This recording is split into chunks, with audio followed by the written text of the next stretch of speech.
Bonjour et bienvenue dans Prière Inspirée. Je suis heureux de vous retrouver dans cette émission et qui est là pour vous bénir, pour vous fortifier, pour vous encourager aussi dans votre vie de prière personnelle.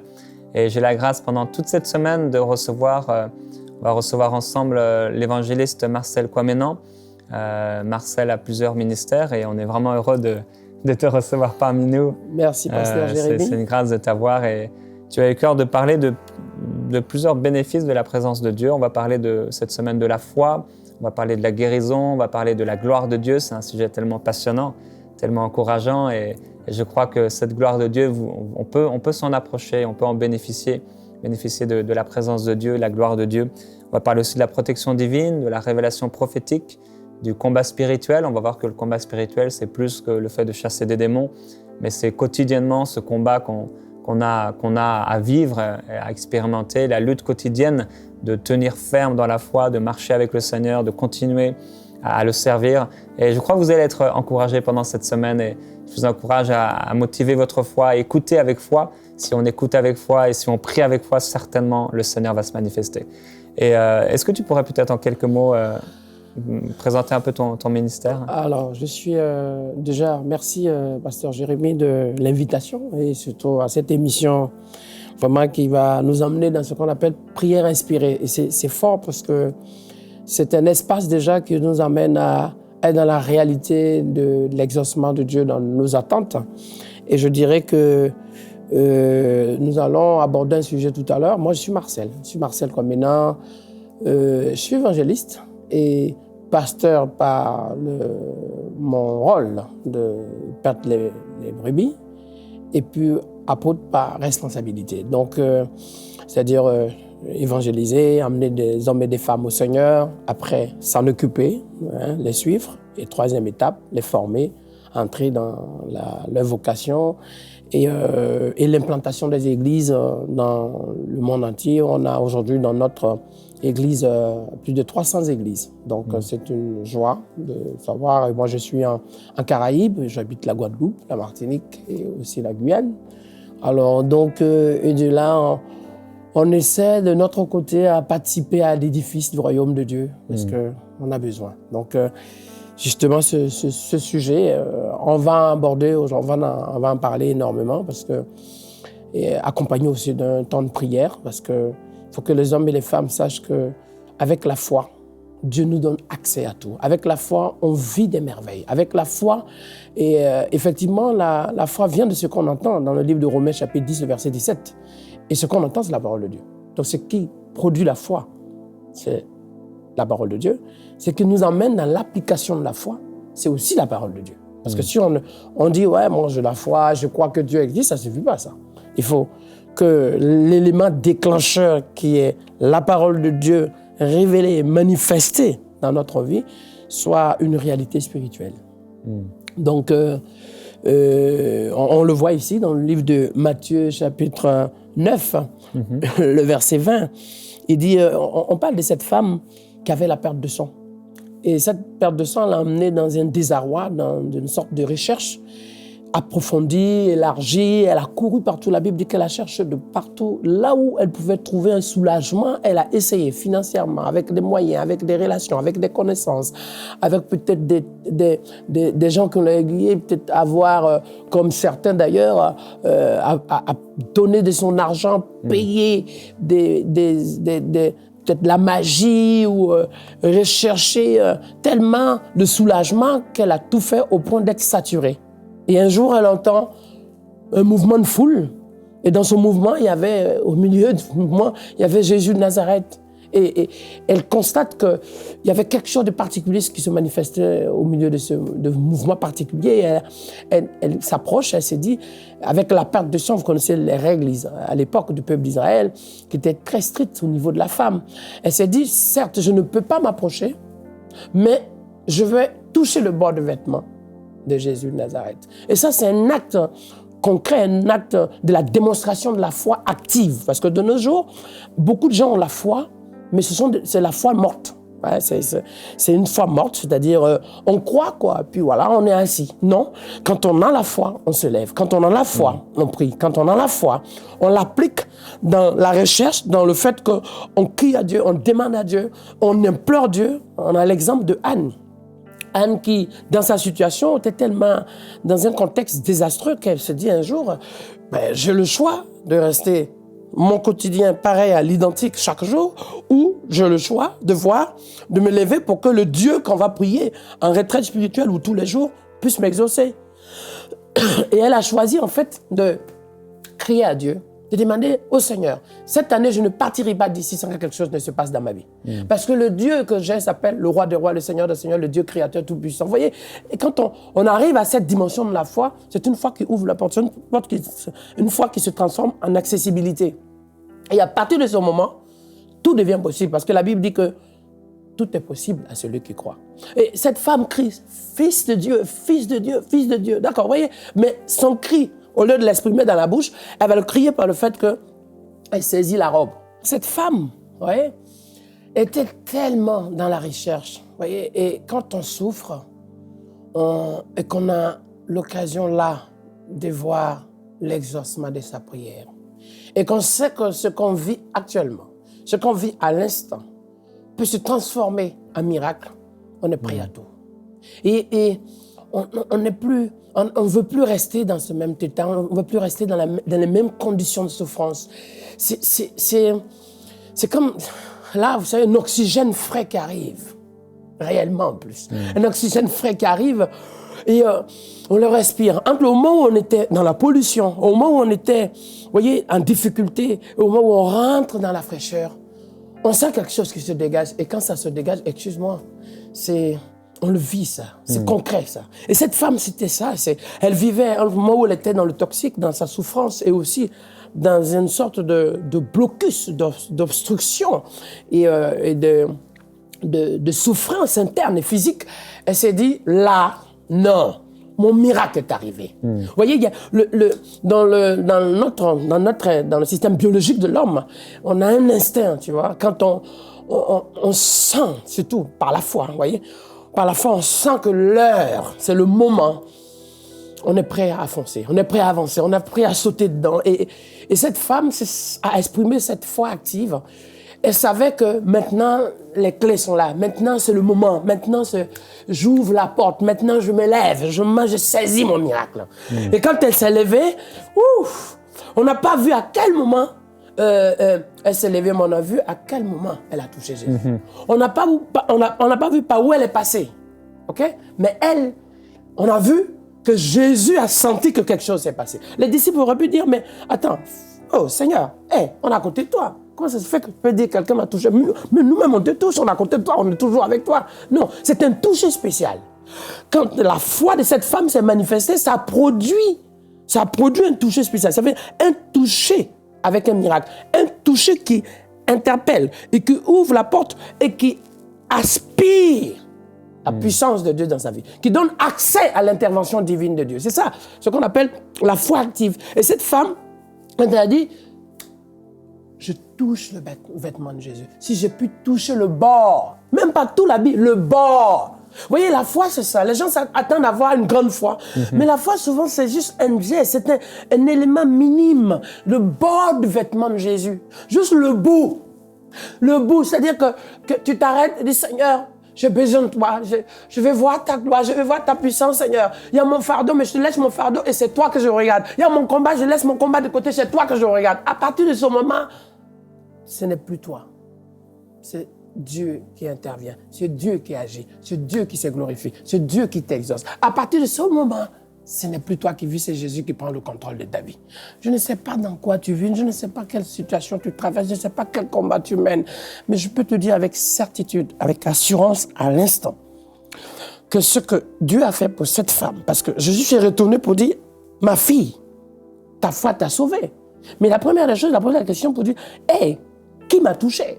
Quelqu'un m'a touché. Il a exprimé parce qu'il a senti que quelque chose s'est passé. Et le toucher est spécial parce que c'est un toucher de miracle. Et le toucher du miracle, Dieu le sait. Le toucher de guérison, Dieu le sait. Le toucher de l'intervention divine de Dieu, Dieu le sait. Les gens peuvent être autour de toi, les gens peuvent être avec toi, mais ils ne savent pas ce que tu vis. Vous voyez, les disciples, certainement, n'imaginaient même pas dans quelles conditions la femme était. Mais Jésus connaît la vie de chaque personne. Jésus connaît la situation de chaque personne. Jésus connaît l'état de chaque personne. Jésus connaît le combat de chaque personne. Jésus connaît la douleur de chaque personne. Le nombre de temps, de nuit, de jours, de semaines, de mois, tu n'as pas dormi. À cause d'une maladie de ton fils, de ta soeur, de ta mère, de ton père, pour qui tu as la charge, ou avec la situation dans laquelle toi-même tu vis au quotidien, tu connais ce qui se passe. Les nuits, tu n'as pas dormi, le combat que tu mènes, ou même tes rendez-vous médicaux qui te mettent dans des stress pas possibles, qui te rappellent des souvenirs, ou même des situations familiales identiques. Parce que tu te dis, waouh! Mon grand-père est mort de cancer, ma tante est morte de diabète. Donc, là, une fois qu'il y a une petite chose dans ta vie, ça te rappelle, ça soulève en toi une interrogation, une mise en question de certaines choses, de la peur, la crainte. Vous voyez? Et dans cet état, on a besoin simplement de la foi. On n'a pas besoin d'avoir la peur, on a besoin seulement de croire en Dieu. On n'a pas besoin d'avoir la crainte, on a besoin de croire en Dieu. Si on croit en Dieu, vous voyez, nous on croit et Dieu fait. C'est pas la chose la plus difficile. C'est difficile parce que comme croire, c'est mettre en pratique la parole de Dieu, donc les gens se disent, waouh, si Dieu doit agir dans ma vie, bon, je dois abandonner certaines choses. Écoute, c'est simple. Tu veux ton miracle? Tu veux ta guérison? Jésus est le même, hier, aujourd'hui, éternellement. Jésus ne change pas. Il faut comprendre ce que Jésus te demande, c'est d'avoir la foi. Il dit, ma fille, ta foi t'a sauvée. Jésus aurait pu même guérir cette femme, mais le moyen, l'accès pour que tu puisses recevoir la guérison, pour que tu puisses vivre l'impact et la réalité du miracle de Dieu, c'est ta foi. Jésus est la guérison. Jésus est le miracle. Nous, on est là ensemble. On est en train de parler de l'amour de Dieu, la puissance de Dieu, la guérison de Dieu, l'intervention divine de Dieu. Mais c'est Jésus qui guérit. Parce que nous, on peut parler de la guérison, mais on n'est pas la guérison. Moi, pasteur, je peux dire, je vais prier pour toi pour que Dieu te guérisse. Mais regarde, je vais prier pour toi pour que Dieu te guérisse. Donc, il y a toujours, je prie pour t'emmener à Dieu, demander à Dieu d'intervenir. Donc, je ne suis pas la guérison, mais c'est Jésus qui guérit. Mais pour que Jésus guérisse, pour que tu accèdes à cette guérison, il faut la foi. Donc, aujourd'hui, il nous manque, dans cette dimension, à l'exemple de cette femme qui avait la perte de sang, cette foi réelle. Et vu les situations où souvent ce sont du cancer, souvent c'est de l'AVC, souvent c'est des problèmes cardiaques, souvent c'est des problèmes d'infirmité, souvent c'est des problèmes spirituels. Les gens sont tellement dépassés, tellement envahis, voyez? Et parce que pour qu'on ait la foi, pour que la foi soit active aussi, il faut qu'on laisse notre sujet au Seigneur et qu'on croit que Dieu est capable d'agir et de s'en occuper. Si on se laisse noyer par notre sujet, si on est envahi par le combat qui nous prend, par exemple, la taille et la hauteur du problème, mais on ne peut pas appliquer cette foi active parce qu'on sera toujours dans l'angoisse et dans le doute et la peur de se dire, oui, mais je prie Dieu un peu comme Marthe. Vous voyez, c'est toujours, oui, mais il va faire, mais bon, de toute façon, il faut croire. C'est comme si croire, c'était un moyen de plutôt un peu calmer les gens, plutôt même les mettre dans des conditions de patience. Non, la foi, c'est pas une question de patience. La foi, tu crois. Amen. Et Dieu agit. Il agit au moment où il veut. Voilà, c'est pas pour tamiser la chose ou peut-être pour temporiser une situation. La foi, c'est un élément important, une clé. L'une des clés, il y en a plusieurs clés dans la promesse. Pour atteindre la promesse de Dieu, il y a plusieurs clés. Mais la foi fait partie. Elle est une des clés principales que Dieu a besoin de nous, ou que Dieu nous donne pour qu'on puisse accéder à l'environnement du miracle de Dieu. Donc cette femme, elle a posé cet acte et qui est encore valable aujourd'hui. C'est pas comme si c'était une histoire. Et en plus, nous, on a un avantage. Cette femme, au moment où elle expérimentait cette guérison avec Christ, elle était seule en elle-même, ok, pour prendre cette décision devant le Seigneur. Mais nous, aujourd'hui, on a la grâce d'avoir cet élément comme un support.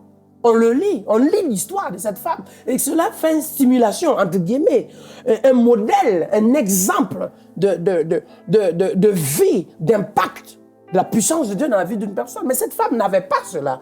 Elle était, le sujet à rapprocher Dieu pour vivre la gloire de Dieu dans sa vie. Donc, je dirais que la grâce que nous avons aujourd'hui, c'est qu'on croit. Mais on croit avec un encouragement de ce que cette femme a vécu. On croit avec un exemple de ce que cette femme a vécu. on croit avec le modèle de ce que cette femme a vécu. Donc, on devait avoir plus encore d'assurance et de fermeté dans notre marche avec Dieu. Et il faut que tu saches que là où tu te trouves, il n'y a rien qui soit impossible à Dieu. Que ce soit une situation de mort, on a l'exemple de Lazare, on a l'exemple de la fille de Jairus. Vous voyez, ce qui est important, c'est que lorsque le Seigneur prend la situation en main, lorsque tu confies au Seigneur ton sujet, ta maladie, ton combat, ta lutte, sache qu'à partir de ce moment, tu dois lui faire confiance. Le problème, c'est ça. C'est qu'on confie à Dieu, mais on traîne encore dedans. Parce qu'on se dit, ouais, mais hier nuit, je n'ai pas dormi. Est-ce que Seigneur, tu m'as entendu? Non. On n'a pas dormi aujourd'hui. On n'a pas dormi hier, peut-être. On s'est levé ce matin mal. On n'a pas dormi hier, on n'a pas dormi la semaine dernière. D'accord. Mais on sait une seule chose. Un jour arrive. Une heure arrive. Un moment arrive. Un rendez-vous arrive. Un temps arrive où le Dieu d'Abraham, le Dieu d'Enoch, le Dieu de Jacob, qui n'a pas changé aujourd'hui, que le Dieu du Canada, le Dieu capable d'agir, de consoler ces hommes et ces femmes qui ont besoin de vivre la plénitude de Dieu. Vous voyez, ce Dieu n'a pas changé. Le temps est venu, le temps vient où ce Dieu qui n'a pas changé va aussi nous montrer à quel point sa bonté est immense, sa puissance est sans fin, sa profondeur est inouïe. Il va te montrer que tes larmes, ce sera plutôt des témoignages et des larmes de joie. Il va te montrer que plutôt que attraper ta tête et ta mâchoire en train de réfléchir, c'est plutôt un témoignage que ton médecin va annoncer pour dire, regarde, ton sang, le globule rouge qui manquait, le globule blanc qui manquait, la faille dans ton métabolisme, dans ton corps, dans tes os, dans ton cœur, dans tes poumons, la faille qui était dans ta colonne vertébrale et surtout ta moelle épinière, la faille qui était dans tes yeux, la faille qui était dans tes oreilles. Regarde, il y a quelque chose qui s'est passé. Au point que les gens même constatent que celui qu'on ne voit pas, celui qu'on appelle le Créateur, le Tout-Puissant, n'a pas changé. Et ce Dieu est tellement merveilleux. Et c'est pour ça que je parle de la guérison aujourd'hui. Un sujet phare, un sujet élémentaire, parce qu'aujourd'hui, les gens ont besoin. Les gens ont besoin de l'impact de Dieu, du toucher de Dieu. Et à vous qui êtes chez vous, à cette émission merveilleuse que le serviteur de Dieu a pris le temps, selon que Dieu lui a donné, de prier, de se lever. Je suis venu apporter ma pierre à l'édifice et demander au Seigneur, là où tu es, que tu saches une chose, que ton témoignage, nous on lit le témoignage de cette femme qui avait la perte de sang. Ton témoignage, c'est ce que tu es en train de vivre aujourd'hui. À l'instant, tu vas le vivre. À l'instant, tu vas recevoir quelque chose de Dieu. Dieu va manifester sa puissance pour que tu vives un élément concret, pour que tu reçoives quelque chose chez toi, pour que le Seigneur vienne mettre de l'ordre dans le diabète, pour que le Seigneur vienne mettre de l'ordre dans tes os, pour que le Seigneur vienne mettre de l'ordre dans ton cerveau, pour que le Seigneur vienne mettre de l'ordre dans ton sang, pour que le Seigneur vienne mettre de l'ordre dans tes nerfs, pour que le Seigneur vienne mettre de l'ordre dans ton système nerveux, dans ta moelle épinière, pour que le Seigneur vienne mettre de l'ordre dans tes articulations, pour que le Seigneur puisse dire, mon fils, ma fille, quand tu as prié, quand tu as intercédé, quand tu as demandé, cela a touché ma robe, cela a touché mon cœur, cela a touché ma main, cela a touché ma vie. Le Seigneur dit, maintenant, mon enfant, ta foi. Alléluia. Et ça, à partir de ce moment, tu auras quelque chose à dire. Au lieu de lire seulement, tu auras quelque chose à dire. Mon Dieu est bon, mon Dieu est merveilleux, mon Dieu est puissant. Parce que tu vas courir partout, dire, regardez, je saute. Parce que j'ai retrouvé mes jambes. Je saute parce que j'ai retrouvé mon sommeil. Je saute parce que j'ai retrouvé ma santé. Je saute parce que j'ai retrouvé mes forces.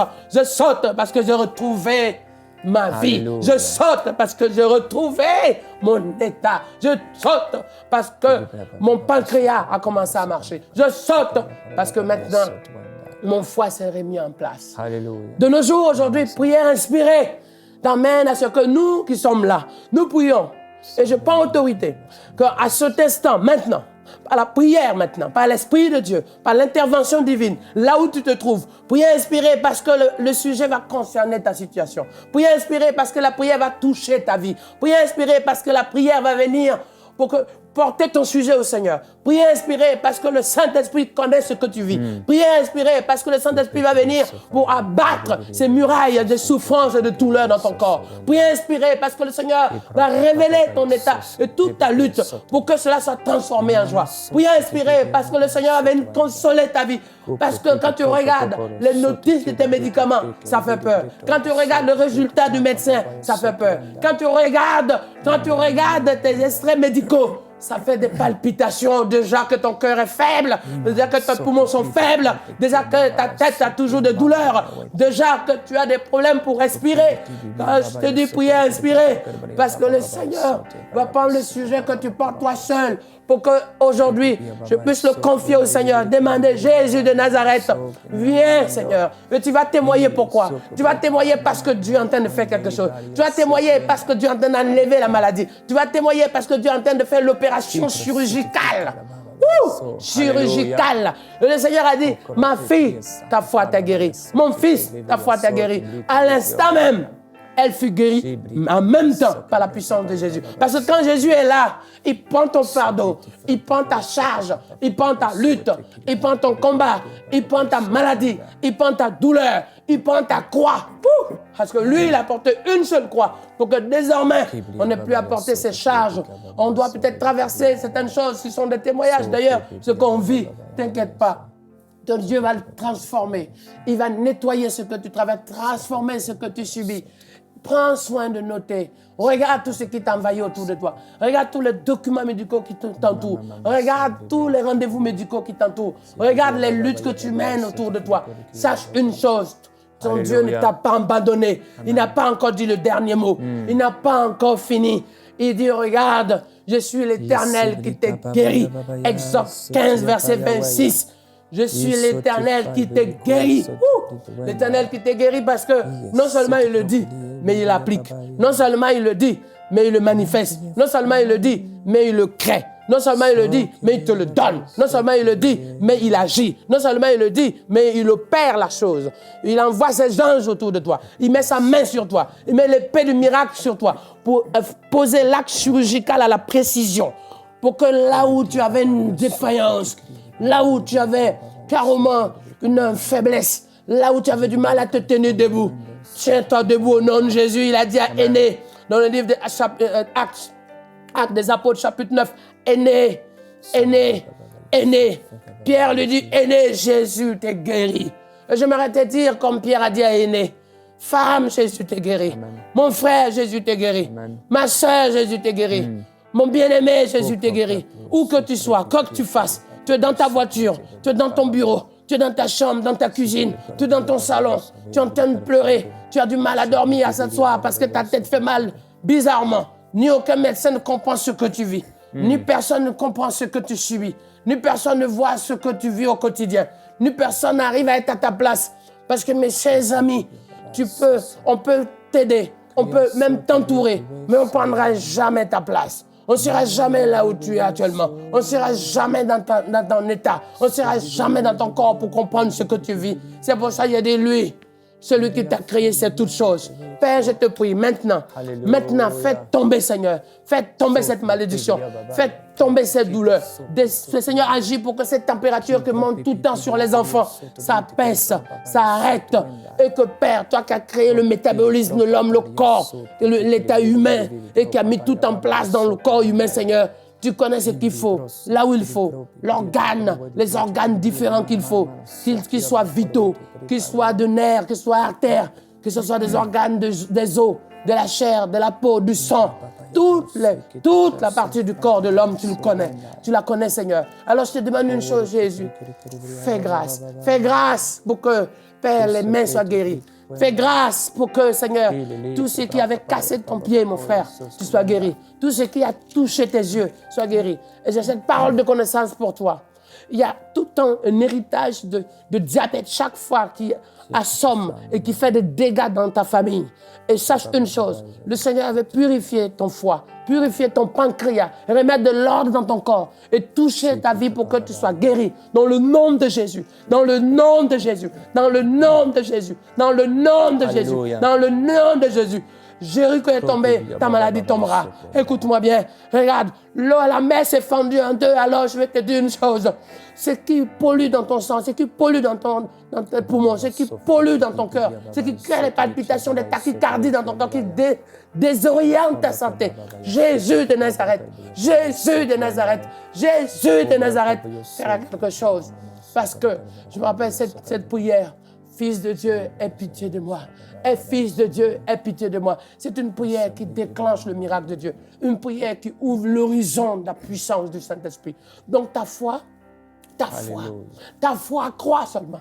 Crois à l'instant. Crois, regarde. Ce soir, tu vas dormir. Demain, tu vas te lever. Tu vas témoigner la puissance de Dieu. Tu vas voir la plénitude de Dieu. Dieu est en train de s'occuper de toi. Dieu est en train de mettre de l'ordre pour toi. Dieu est en train d'opérer pour toi. Reçois maintenant. Reçois ta guérison. Reçois la puissance du Saint-Esprit. Reçois ton miracle maintenant. Au nom de Jésus. Pose la main sur ton ventre. Pose la main sur ton bas-ventre. Pose la main sur ton dos. Pose la main sur ta tête. Pose la main sur ton pied. Pose la main sur ton enfant. Pose la main maintenant. Je demande maintenant qu'à la place de ta main, ce soit la main de l'Éternel qui agisse pour nettoyer, briser, libérer, guérir, sanctifier, toucher en profondeur, au-delà de l'apparence physique. Jésus de Nazareth. Alléluia. Jésus de Nazareth. Fais, Seigneur, descendre ton feu pour consumer cette maladie. Fais descendre ta puissance pour donner le miracle. Fais descendre, Seigneur, ta gloire pour nous toucher maintenant. Dans le nom de Jésus de Nazareth. Okondoro Baba, Oyanda, Saint-Esprit maintenant. Parce que nous avons confiance en toi, Jésus. Fais ton œuvre, Père. Que la gloire te revienne, ta puissance, Seigneur. Je te prie. Et toi, maintenant, à qui Dieu a fait grâce, Dieu est en train de toucher, comme une chaleur qui est en train de rentrer dans ton corps, le feu brûlant dans ta vie. Maintenant, Dieu est en train de mettre de l'ordre là où tu te trouves. Quel que soit le pays, sache une chose, écoute-moi bien. Quelle que soit la région du monde, sache une chose, écoute-moi bien. Quel que soit l'espace, l'endroit où tu te trouves, écoute-moi bien. Dieu est en train de faire quelque chose, une action chirurgicale à la précision totale. Alors, tu vas témoigner. Tu vas témoigner ce que Dieu a fait. Tu vas témoigner la main de Dieu dans ta vie. Tu vas témoigner, écris ou rentre dans, prends les conditions de témoignage et témoigne. Parce que chaque fois que tu témoignes, Satan est mis à nu. Chaque fois que tu témoignes, tu mets un coup dans le camp de l'ennemi. Chaque fois que tu témoignes, tu lui montres que tu n'es plus là, à l'endroit où on voulait te voir souffrir. Mais au contraire, comme au 3e jour, Jésus est sorti vivant du tombeau. Alors je vais te dire, on ne t'enfermera pas, on ne te détruira pas. Ceux qui se réjouissent, qu'ils sachent une chose, Dieu a pris le contrôle de ton sujet. Et je bénis Dieu pour ce qu'il fait pour toi, dans la puissance du Saint-Esprit, au nom de Jésus. Merci Seigneur pour cette prière inspirée. Merci Seigneur, parce que les merveilles de Dieu arrivent. Et Père, l'horizon de ta plénitude arrive jusqu'à tes enfants pour que nous puissions recevoir avec grâce. Parce que Seigneur, tu as dit, tu es celui qui ne change pas et ton nom est tout puissant. Ton nom est au-dessus de tous les noms. Et nous t'en bénissons pour ce moment. Au nom de Jésus. Nous déclarons la guérison divine sur vous et dès demain, on va parler de la protection divine. À demain dans Prière Inspirée.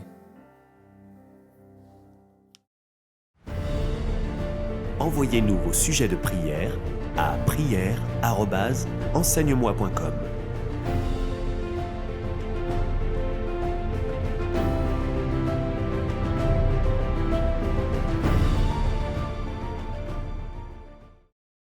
Cette émission est rendue possible grâce au précieux soutien des partenaires d'Enseigne-moi Canal International. Retrouvez tous nos programmes sur emcitv.com.